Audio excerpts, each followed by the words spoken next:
ইন্নাদ-দীনা ইনদাল্লাহিল ইসলাম, আল্লাহর কাছে মনোনীত গ্রহণযোগ্য অ্যাকসেপ্টেড ধর্ম মতাদর্শ একটা, সেটা হলো ইসলাম।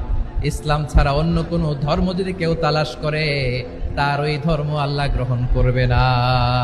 ومن يبتغي غير الإسلام دينا فلن يقبل منه وهو في الآخرة من الخاسرين.